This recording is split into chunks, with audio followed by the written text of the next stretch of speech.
இன்னைக்கு ஒரு குட்டி விழாக்கு இந்த ஃப்ரைடே பீஃப் கிரேவி அண்டு தேங்காய் சோறு தான் பண்ண போகிறோம். எஃபியில் ஒரு அண்ணன் ஜாக்கி ஜான்ங்கிறவங்க கமெண்ட் பண்ணியிருந்தாங்க பீஃப் பண்ணுங்க ப்ரோண்டு.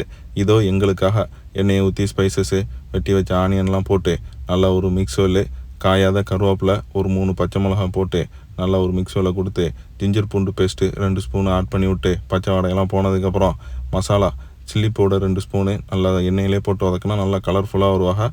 ஆட் சம் டொமேட்டோ அவளையும் போட்டு ஒரு மிக்ஸோல் இந்த பக்கம் அக்கா தங்கச்சி ஒவ்வொரு ஸ்பூனு சோம்பு சீரகம் 2 பேரையும் நல்லா வறுத்து இடித்து அரைச்சி மசாலா எடுத்துகிட்டு வச்சாச்சு. தக்காளியும் ஓரளவுக்கு நல்லா மசிஞ்சு வந்துருச்சு. 2 ஸ்பூனு தயிரை ஆட் பண்ணி விட்டு மிக்ஸோவில் கொடுத்து கொஞ்சம் மசாலா ஆட் பண்ண வேண்டியதான். கொஞ்சமாக டர்மரிக் பவுடர் அக்கா தங்கச்சி மசாலா 2 பேர் மல்லித்தூள் 2 ஸ்பூனு போட்டு ஒரு மிக்ஸோவில் கொடுத்து கொஞ்சமாக தண்ணி ஊற்றி மூடி வச்சாக்கா நல்லா எண்ணெய் பிரிஞ்சு சூப்பரான கிரேவி ஆட்டம் வந்துருவாங்க. கழுவி வச்ச பீஃப் ஆட் பண்ணி விட வேண்டியதான். கறி நல்லா இருக்குது. சின்ன சின்ன பீஸாக தான் வெட்டி வாங்கிட்டு வந்திருக்கான் பங்காளி. போட்டு விட்டு சால்ட்டு டு டேஸ்ட்டையும் ஆட் பண்ணி தண்ணியெல்லாம் எதுவும் ஊற்றாமல் மீடியம் ஃப்ளேமில் அப்படியே வச்சிட வேண்டியதான்.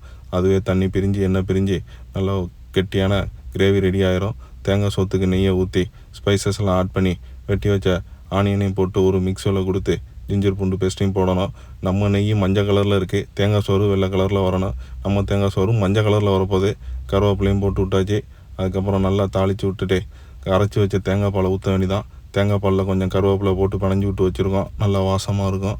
அதையும் ஊற்றி சால்ட்டு டு டேஸ்ட்டு ஒரு 3 சில்லி போட்டு அப்படியே ஒரு 5 நிமிஷம் மூடி வச்சாக்கா மேலாப்பில் நல்லா நுர பொங்கி வரும். ரொம்ப கொதிக்க விடக்கூடாது. அதுக்கப்புறமா அரிசியை ஆட் பண்ணி விடணும். அதுக்கு முன்னாடி கொஞ்சம் புதினா மல்லியும் போட்டு விட்டாச்சு.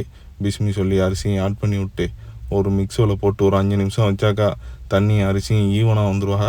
அதுக்கப்புறம் ஒரு 20 நிமிஷம் தம்மு வச்சு எடுத்தால் சூப்பரான தேங்காய் சோறு ரெடி. இந்த பக்கம் கிரேவி சூப்பராக ரெடி ஆயிடுச்சு. நல்லா தண்ணியெல்லாம் விட்டு பக்காவாக இருக்குல்ல, எண்ணெய் பிரிஞ்சு வந்துருச்சு. நம்ம தேங்காய் பால் கொஞ்சம் வச்சுருந்தோம் தேங்காய் சோத்துக்குள்ளது. அதில் ஒரு கிளாஸ் ஊற்றி அப்படியே ஒரு 5 நிமிஷம் சிம்லேயே வச்சிட வேண்டியதான். இன்னும் கொஞ்சம் கறி வேகணும். கரெக்டாக வந்துடும். குக்கராக இருந்தால் பக்காவாக வரும். மேலே கொஞ்சம் வாசத்துக்கு கருவேப்பிலையை போட்டு மூடி வச்சுட்டு போய் தொழுதுட்டு வந்து தம்மோட சுட்டுற வேண்டியதான். தேங்காய் சோறு சரியான வாசமாக இருக்குது. அக்கரைப்பள்ளி வாசலில் கொடியாக இருக்கிறதுக்கு கொடுக்குற தேங்காய் சோறு ஆட்டம் இருக்குது. தூக்கி கொண்டு போய் ரூமில் வச்சு இருக்குன்னு இருக்க வேண்டியதான். ஃபஸ்ட்டு சோத்தை மட்டும் டேஸ்ட் பண்ணுவோம். அடி தூள் அப்படி இருக்குது.